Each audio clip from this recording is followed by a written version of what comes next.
Viva Voz, com Vera Magalhães.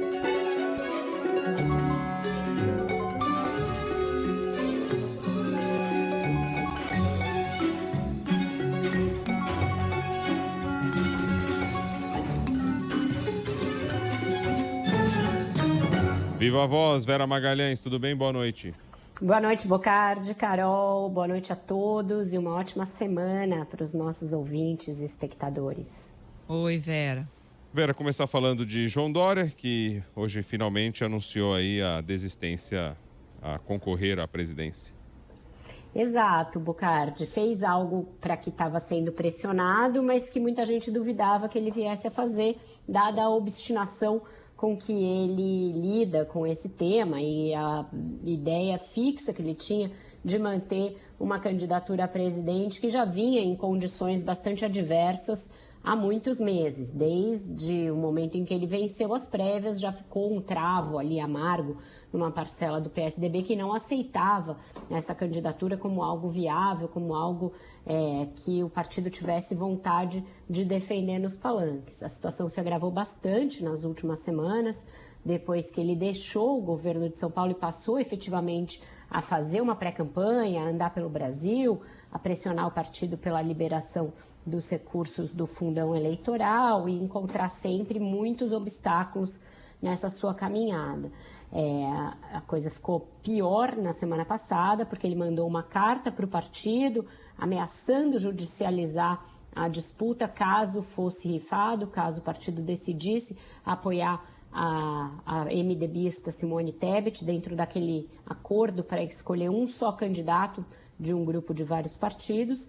E aí a resposta veio também de uma forma bastante dura, porque o PSDB realizou uma reunião da sua executiva na qual ficou mais ou menos claro que eles rifariam o Dória caso ele não aceitasse desistir por conta própria.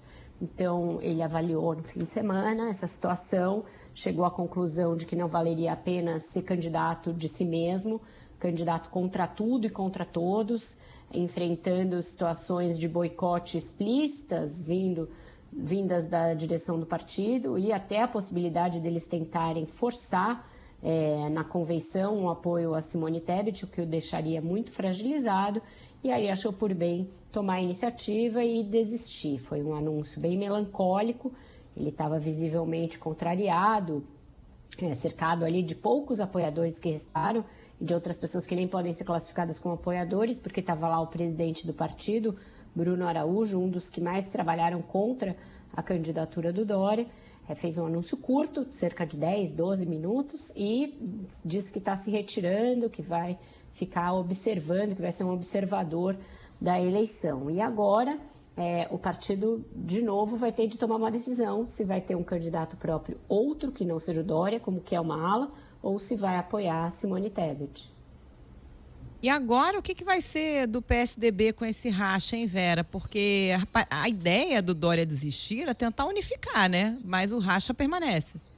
Permanece, Carol. Unificação é algo que parece muito longe no horizonte de um PSDB já muito enfraquecido, que já vinha num processo de desgaste enorme. Eu estou tentando me acertar com essa luz aqui, vocês estão vendo, né? Mas imagens de um cinegrafista amador, parece que eu estou numa... Sei lá, tá esquisito demais, mas tem uma luz bem aqui na minha frente, voltando. PSDB que já vinha num processo de desgaste muito grande desde 2018, quando perdeu a eleição de uma maneira fragorosa com o Geraldo Alckmin, conseguiu reunir uma aliança com muitos partidos, mas ainda assim ele teve uma votação pífia, o Alckmin, e disso o partido nunca se recuperou, disso e do escândalo do Aécio Neves, né? Aécio está de volta aí às mesas de negociação pelo fato de a sua denúncia ter sido arquivada e ele foi, de certa maneira, não se responde mais a nenhum daqueles processos da gravação dele com Joesley Batista, mas aquilo foi uma pancada na cabeça do PSDB e o partido começou a definhar desde então. E agora é um partido que tem uma boa chance de minguar nas eleições, porque não vai ter candidato próprio, ao que tudo indica, vai estar na vice de uma chapa também, ela com poucas chances de ir ao segundo turno, E nos estados, tirando São Paulo, tem uma situação muito difícil. Os candidatos tucanos não são favoritos na maioria dos estados. Tem pesquisas que mostram que se resolver voltar a ser candidato a governador, o Eduardo Leite lideraria, mas eu acho que ele vai enfrentar dificuldade pelo fato de ter renunciado a um governo e depois, olha, desisti de desistir, quero continuar aqui com vocês. É uma coisa muito difícil esse discurso. E também em São Paulo a situação não será simples. Então, é um partido que tem sérios riscos de virar um partido muito pequeno, esse que já foi um dos 2 maiores partidos do Brasil. E como é que fica a situação de Dória? Porque tem também a questão da rejeição aqui no governo do estado de São Paulo, né? O que resta para João Dória? Algumas pessoas com quem eu falei, antes mesmo até de ser anunciada essa decisão, dizia que nada mal passar um tempinho em Miami. Eu acho que ele vai ter de se recolher mesmo, Bocardi. Ele tem, né, essas ligações aí com Miami, Campos do Jordão, não sabemos como ele pode fazer, mas se recolher e depois eu acho que ele tende a tentar retomar as suas atividades empresariais e associativas. Ele liderava o LID, que é um grupo de empresários, é um grupo que realiza eventos, viagens e outros tipos aí de atividades dessas. Ele pode retomar a sua presença no LID.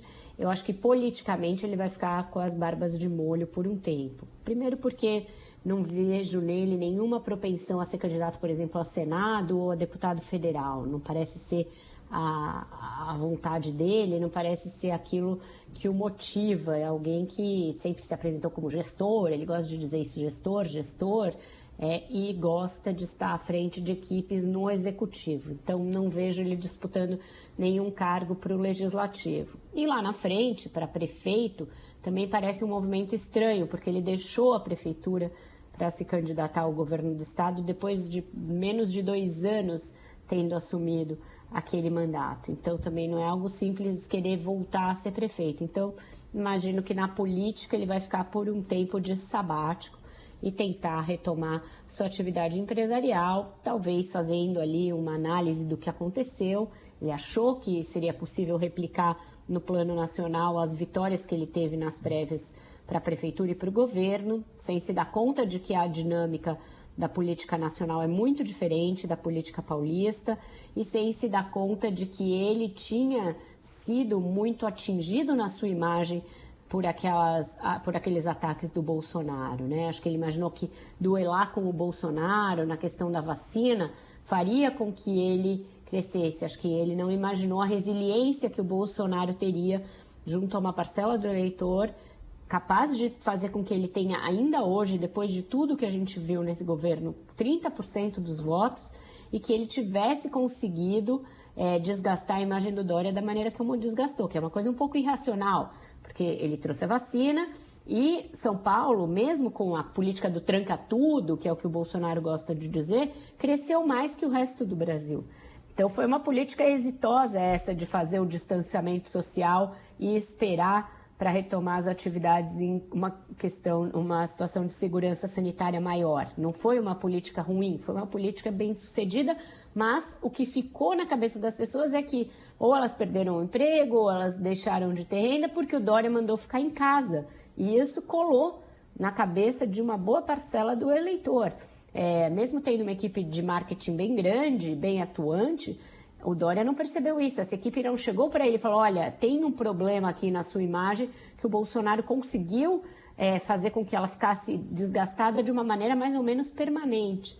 Ele tentou brincar com aquela coisa da calça apertada sem perceber que o dano de imagem era real, que não adiantava fazer meme em cima daquele negócio. Então, acho que ele vai ter que fazer uma análise do que aconteceu, de que trem o atropelou, e talvez sair disso um político, se ele quiser continuar sendo político, menos ingênuo e menos arrogante em alguns momentos. Porque esse misto de ingenuidade e arrogância é fatal para quem quer ser político num campo tão minado como é o da política hoje, tão polarizado.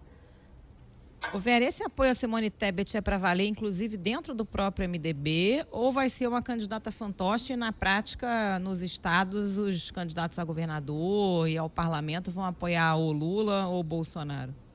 A não ser que ela tenha um crescimento interessante nas pesquisas, Carol, que faça com que eles vislumbrem alguma possibilidade de que ela vá ao segundo turno. E, enfim, isso não é impossível, se a gente lembrar crescimentos ali grandes que tiveram candidatos como a Marina Silva, por exemplo, em 2014, o próprio Bolsonaro que foi não crescendo ali, poderia acontecer. Mas não parece ser o caso dessa eleição, não parece que a gente está caminhando para algo assim, porque a gente tem uma polarização muito grande que já captura 70% dos votos disponíveis a essa altura, portanto, muito antes do início oficial da campanha e com 2 candidatos bem conhecidos. Não é que as pessoas estejam votando no Bolsonaro ou no Lula enquanto esperam outro candidato, não parece ser isso, pelo menos. Parece que eles estão votando no Lula ou no Bolsonaro antecipando um segundo turno. Eu estou votando no Lula porque eu não quero o Bolsonaro de jeito nenhum. Eu estou aqui dando meu voto para o Bolsonaro porque nem pensar o Lula ganhar. Então, esse tipo de pensamento dicotômico que opõe um ao outro e ignora a existência de outros candidatos, parece ser algo fatal para que algum outro nome desponte com chances. É um problema que ela vai enfrentar, que o Dória enfrentou e já caiu fora, que o Moro enfrentou e nem chegou a conseguir colocar o seu nome, e que o Ciro Gomes também está enfrentando. É uma eleição sui generis nesse sentido, de ser tão antecipado o segundo turno, sem muita possibilidade de que a gente veja um outro nome florescer. Me lembro da eleição de 89, que vários candidatos chegaram a ser capa da Veja, por exemplo, porque tinham ali uns arranques nas pesquisas. Então, teve um momento que o Afif cresceu, teve um momento que o Covas cresceu, teve um momento em que o Brizola cresceu e a gente não sabia se ia para o segundo turno o Brizola ou o Lula. Então, a gente teve ondas nas eleições. E essa eleição não parece ser uma eleição de ondas. É uma eleição em que o Lula e o Bolsonaro têm a sua situação mais ou menos cristalizada e galvanizada. Antes da gente mudar de assunto, só fechando aí o capítulo Dória, tem também, tinha colocado anteriormente, mas ficou de fora, que é a questão de como é que fica o governo do estado de São Paulo, né? Porque nessa situação do PSDB também, fico pensando, voltando no tempo, talvez se fosse agora, se Rodrigo Garcia teria trocado de partido, teria ido para o PSDB, na situação que está o PSDB. O negócio foi sendo construído dessa maneira e ele tem que também conviver aí com essa questão do Dória agora, como é que vai ficar isso? E num ponto que você passou rapidamente, que eu acho que é o ponto central dessa história, né? À medida em que ele não soube separar o que é o governo, tanto da prefeitura, o governo do estado de São Paulo, da presidência da República.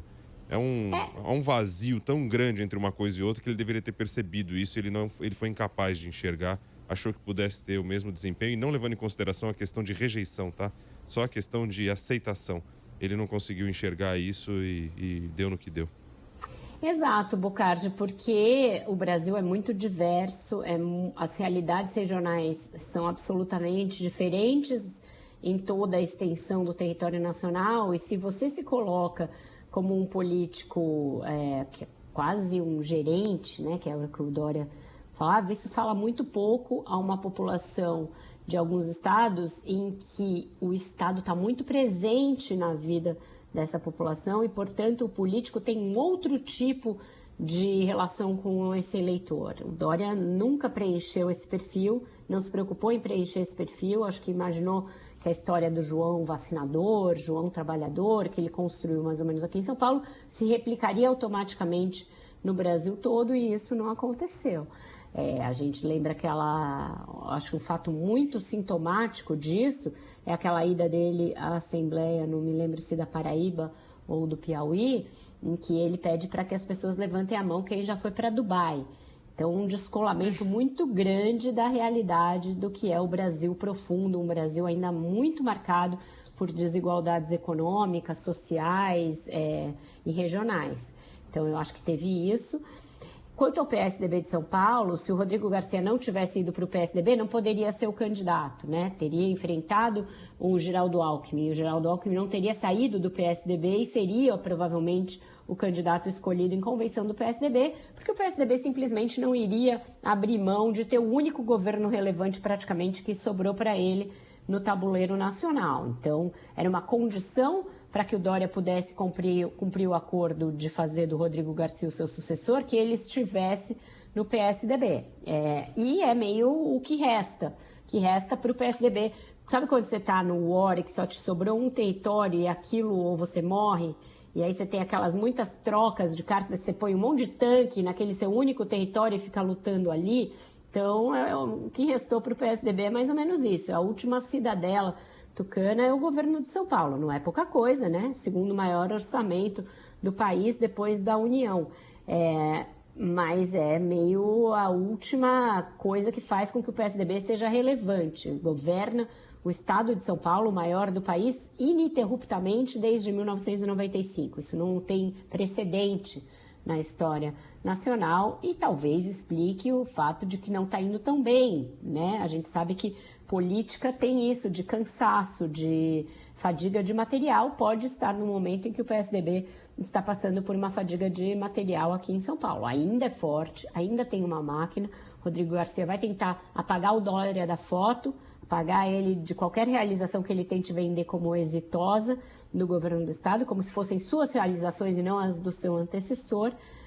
Não vai ser um espetáculo bonito de se ver, assim como não foi bonito de se ver esse tucanicídio em praça pública, mas é a maneira que eles têm, pela qual eles imaginam que vão manter o governo de São Paulo. Muita máquina e pouco Dória. Vera, mudando de assunto, mais um episódio de repasses suspeitos com dinheiro de orçamento secreto. Já tivemos no MEC, compra de ônibus escolares, agora é caminhão de lixo.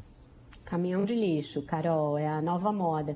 É engraçado como em campanhas essa coisa de veículos costuma angariar muito voto.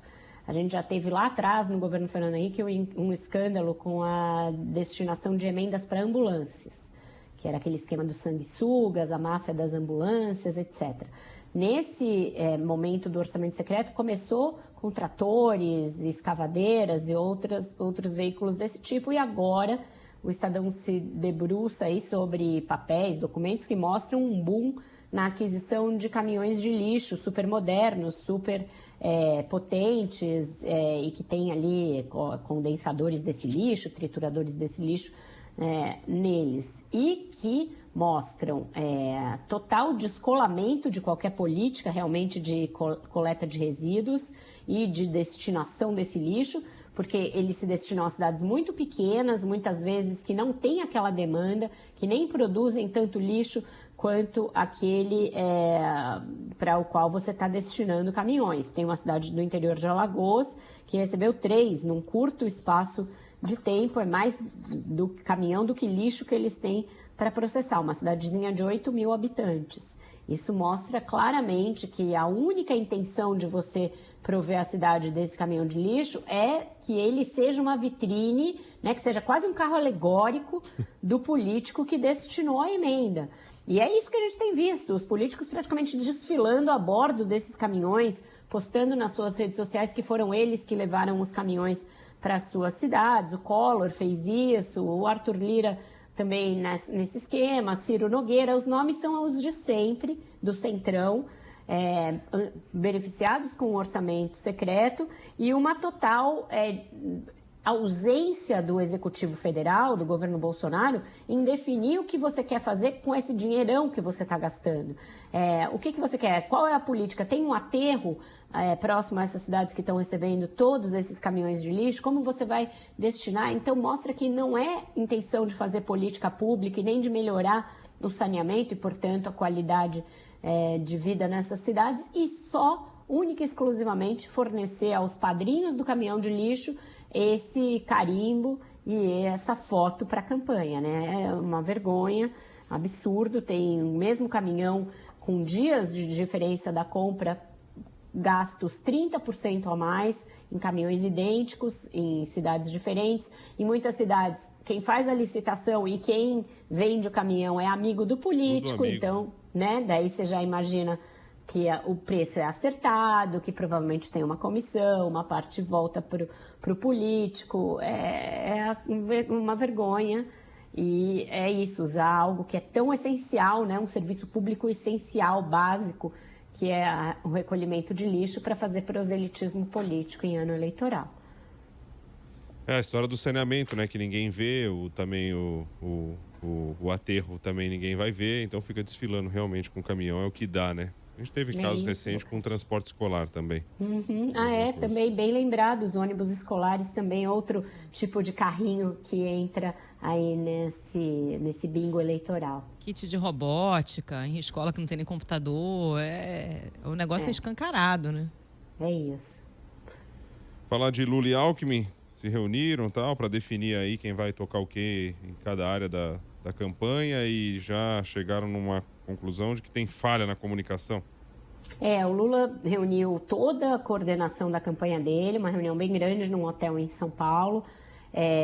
O Alckmin também presente, os presidentes dos 7 partidos que integram a aliança e várias lideranças políticas desses partidos, o prefeito do Recife, João Campos, deputados federais, senadores, outros governadores, prefeitos, então um grupo bem representativo. Começaram a detectar o que estaria errado. O Lula reconheceu que tem problema nas redes, principalmente, mas se esquivou de cobranças para tratar de temas que ele não tem tratado, como o caso Daniel Silveira, por exemplo, e para falar o que ele vai fazer se eleito, em vez de ficar só repetindo o que ele fez.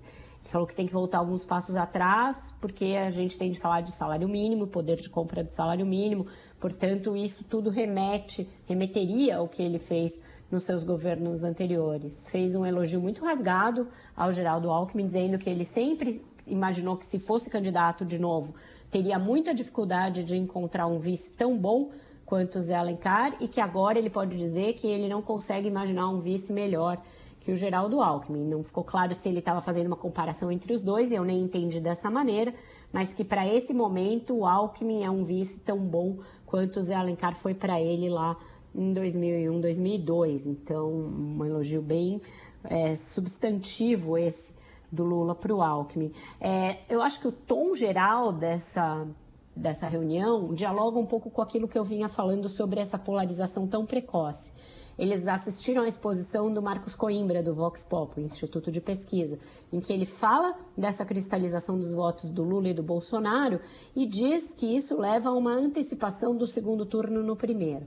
Então, todas as falas dos aliados foram no sentido de que o Lula precisa buscar ter um diálogo com as outras forças, inclusive com outros pré-candidatos, nessa tentativa de talvez antecipar um voto útil contra o Bolsonaro já no primeiro turno. Isso é uma coisa que tem sido muito enfatizada pelos petistas, pelos apoiadores do Lula, pelos eleitores do Lula nas redes, em textos, em artigos. É uma espécie de uma conclamação aos democratas para que façam um voto útil no Lula no primeiro turno para vencer o Bolsonaro e, portanto, defender a democracia, que é algo que tem aderência, tem adesão de uma parcela de eleitores que não seriam eleitores do Lula, mas admitem a possibilidade de votar nele com esse propósito, mas também tem causado reação em setores do centro e da esquerda que se veem meio coagidos diante desse discurso de que ou você vota no Lula no primeiro turno ou você é fascista e colaborador do Bolsonaro. É algo contra o que o Ciro se insurgiu, por exemplo, e que levou a que o Ciro fizesse aquele chamamento ao Gregório do Vivier, um dos que defenderam esse ponto de vista, para um debate, que foi uma coisa que foi um tiro no pé do Ciro, porque ele começa entrando no debate como quem quer realmente debater com o Gregório do Vivier e vai se exaltando naquele nível Ciro Gomes, no final está quase desacatando. O Gregório também é um ator, é um comediante e provocou o Ciro, fez uma cara de fastio e de, acho que até genuína, estupefação com aquela exaltação toda do Ciro. Então, o que seria um debate virou quase uma rusga ali entre duas pessoas que estão, teoricamente, no mesmo campo, que é o campo progressista. Isso não ajuda a construção do debate, certamente não ajuda a que o Ciro se aproxime do Lula. Eu acho que eles terminaram esse debate mais afastados, mas mostra essa dificuldade de qualquer outro nome entrar nessa disputa com chance diante de uma polarização tão cristalizada já. Então, eu acho que toda a investida do Lula, do Alckmin, desses outros partidos, vai ser em tentar atrair não só os eleitores, mas talvez lideranças desses partidos que estão com dificuldade de emplacar candidatos, lideranças do PDT, lideranças do PSDB, nomes do MDB, para já encorparem o palanque do Lula para ele tentar liquidar a fatura no primeiro turno. Não é simples, porque o Bolsonaro também está crescendo e o antipetismo pode ser uma força a crescer também nessa reta final da campanha, quando o Lula começar a ser mais confrontado e confrontado de uma maneira mais violenta pelo bolsonarismo, mas é algo em que eles vão investir, Carol, Rodrigo. Vamos pra música, gente? Qual é?